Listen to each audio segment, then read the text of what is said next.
Ya, sebelum ke Pak Trubus, saya mau ke Pak Syahril dulu. Mungkin singkat saja Pak jawabannya Pak. Jadi tadi menyambung pernyataan dari Pak Trubus bahwa kalau statusnya ini kejadian luar biasa, artinya segala sesuatu yang berkaitan dengan gagal ginjal akut ini akan ditanggung seutuhnya oleh pemerintah, begitu ya Pak ya? Iya. Nah, apa sih yang menjadi pertimbangan pemerintah kenapa tidak ditetapkan status KLB? Meskipun tadi Pak Syahril sudah mengatakan ya bahwa ya meskipun statusnya nggak KLB tapi responnya seperti KLB. Nah itu kenapa Pak?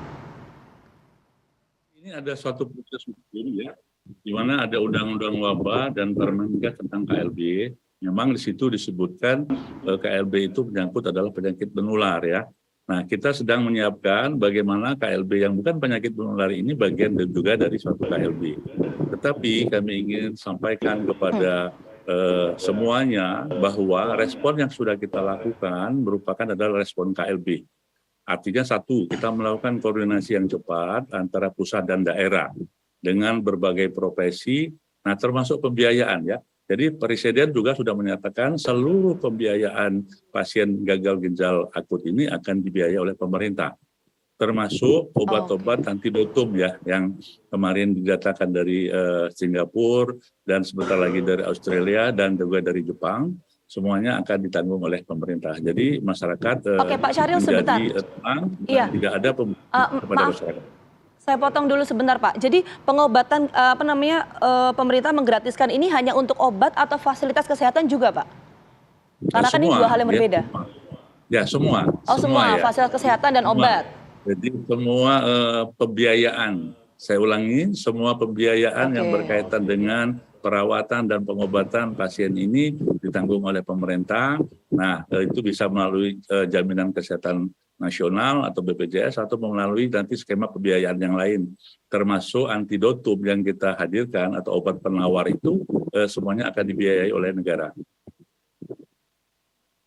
Baik, itu tadi yang sudah disampaikan Pak Syahril ya soal penanganan. Nah, saya tapi mau balik lagi soal investigasi mungkin Pak yang disampaikan. Investigasi atas hal ini, Kemenkes juga kan pasti mengikuti investigasi, ikut tergabung begitu. Nah, soal EG dan DEG ini kan hasil cemaran 2 zat ya Pak ya yang digunakan dalam obat begitu. Nah pertanyaannya banyak yang bertanya begini, apakah memang ini menjadi praktik yang lazim? Kalaupun misalnya lazim, kok baru kemarin ya Pak ya Agustus tiba-tiba naik gitu? Karena saya berangkat juga dari pernyataan Kepala BPOM gitu akan mempidanakan 2 perusahaan farmasi gitu. Apakah ini seolah-olah hanya terletak pada tanggung jawab perusahaan saja gitu Pak Syahril? Ya, jadi memang betul.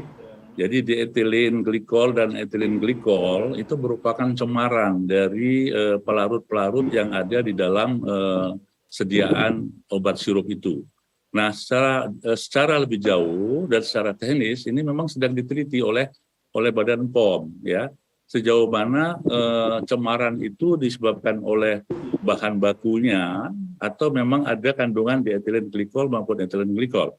Nah, tentu saja kita menunggu pengumuman dari Badan POM dan sebagian kan sudah diumumkan tuh Pak ya. Dan mudah-mudahan ini bagian dari pertanggungjawaban dari Badan POM bahwasanya mereka sudah bergerak dengan cepat juga ya. Oke, baik, saya ke Pak Trubus. Pak Trubus, tadi sudah mendengar apa yang disampaikan Pak Syahril, kita menunggu dari Badan POM. Tapi pernyataannya BPOM juga kan kemarin sudah akan mempidanakan 2 perusahaan farmasi. Gitu. Tapi kan tata kelola obat atau industri obat, farmasi kan tidak hanya berdiri sendiri dari produsen gitu. Ada stakeholder lain sebenarnya yang terlibat. Gimana Pak Trubus melihatnya? Iya, menurut saya ini persangkaan kepada dua perusahaan farmasi ini, menurut saya sebagai sebuah upaya untuk secara positif bisa dianggap itu mereka telah melakukan upaya untuk memberi rasa aman pada masyarakat bahwa mereka yang melakukan pelanggaran akan ditindak. Tapi kita sepakat ya sampai di situ. Tapi persoalannya bukan di situ. Persoalannya adalah bahwa apakah hanya 2 farmasi itu? Kan masalahnya di situ. Sedangkan obat yang beredar itu kan sangat banyak dan farmasi jumlahnya sangat banyak. Nah, tentu farmasi ini juga tidak berdiri sendiri. Mereka ada kaitan dengan yang lain, ada Kementerian Perdagangan, ada Kementerian Perindustrian, karena di situ ada Dirjen farmasi kan, kimia obat itu kan ada tuh.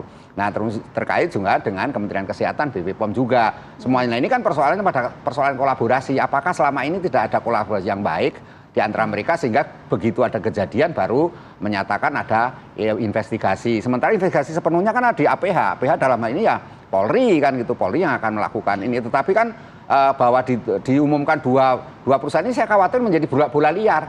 Jadi bola liar nanti ada tuduhan-tuduhan kepada perusahaan-perusahaan yang belum tentu, karena apa yang disampaikan oleh BP POM ini kan suatu persangkaan saja. Ya, satu dugaan, jangan-jangan ini perusahaan ini memang mungkin selama ini kurang koordinasi dengan yang namanya BP POM, atau mungkin selama ini dengan BP POM tidak patuh gitu ya, atau tidak taat dalam hal aturan atau apa, atau mungkin ada oknum BP POM yang kemudian tidak suka kepada perusahaan itu, bisa saja Mas itu. Jadi seolah ada perusahaan, tapi yang jelas begini, bahwa persoalan yang namanya hukum itu harus ada di aparat penegak hukum, dan ini kepolisian. Nah, sehingga nanti kepolisian yang mengumumkan kalau memang ada dua perusahaan itu yang dianggap ada nama-namanya. Tapi kalau ini belum dan sudah diumumkan, ini di publik terjadi kepanikan luar biasa. Karena apa? Karena terjadi saling tuduh-menuduh. Ya kan, ini wah berarti perusahaan itu perusahaan ini. Belum lagi persaingan antar perusahaan. Perusahaan farmasi itu tidak semuanya lempeng-lempeng semua, mereka juga bersaing sangat cakar-cakaran masih dalamnya itu. Nah, Anda itu berarti ini ada kaitannya dengan itu?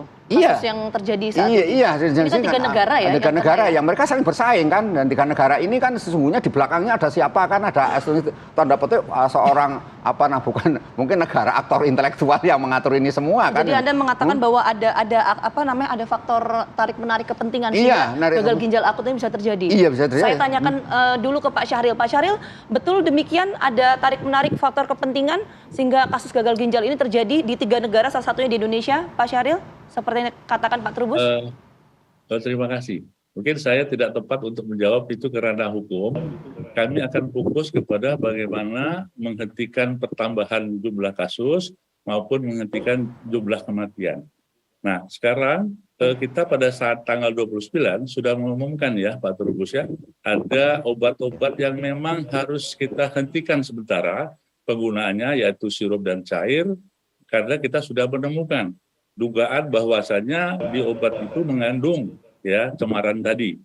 Nah, saat ini sudah diumumkan oleh Badan POM dan kita sudah membuatkan surat edaran, yaitu sebanyak 166 obat-obat yang sudah aman, sudah melalui penelitian dari Badan POM, dan itu boleh digunakan kembali oleh masyarakat. Namun di luar 166 itu tetap tidak diperkenankan sambil menunggu pengumuman lebih lanjut. Nah, tentu saja kami berharap semua pihak bisa mendukung ini. Utama kita adalah penyelamatan dulu, bagaimana yang akan bertambah jangan bertambah lagi kasusnya, yang sudah menjadi gagal ginjal tidak menyebabkan kematian. Nah, tentu saja momen-momen ini menjadi bagus bagi kita semua, baik buat masyarakat, terutama ibu-ibu yang punya anak balita, kemudian fasilitas pelayanan kesehatan maupun industri-industri yang lain. Sedangkan untuk ranah hukum, saya kira saya setuju dengan Pak Trubus, semuanya proporsional untuk menegakkan suatu keadilan dan kebenaran secara hukum di negara kita ini. Oke, baik, satu lagi mumpung Pak Syahril tadi menyatakan atau mengutarakan soal fasilitas kesehatan gitu. Di awal kejadian ini Pak, ketika sudah mulai diangkat ke permukaan, Kemenkes kan menyampaikan ada beberapa rumah sakit rujukan ya Pak ya, untuk menangani gagal ginjal akut ini bagi anak. Nah, apakah dengan kondisi saat ini jumlah vaskesnya ditambah Pak, atau memang tetap pada saat seperti periode yang awal kemarin Pak? Jadi begitu akhir Agustus, begitu meningkatnya, kita sudah membuat edaran ya tata kelola bagaimana seluruh fasilitas pelayanan kesehatan itu melakukan respon cepat penanganan kasus ini. Nah, untuk rumah sakit di awal kita mengumumkan ada 14 rumah sakit rujukan dan 1 rujukan nasional, yaitu Rumah Sakit Cipto Mangunkusumo. Nah, saat ini sebetulnya seluruh rumah sakit di provinsi merupakan rumah sakit rujukan, dan insya Allah mereka atau rumah sakit di provinsi dapat menangani kasus ini semua. Jadi tidak menambah rumah sakit, tapi memberikan penguatan kepada rumah sakit itu sebagai penanganan khusus ini. Oke. Baik, Pak Syahril, terima kasih atas waktunya. Pak Trubus juga terima kasih atas waktunya. Kami akan kembali berdiskusi nanti bila ada waktu di lain waktu ya. Selamat pagi, selamat beraktivitas kembali Pak Syahril, Pak Trubus.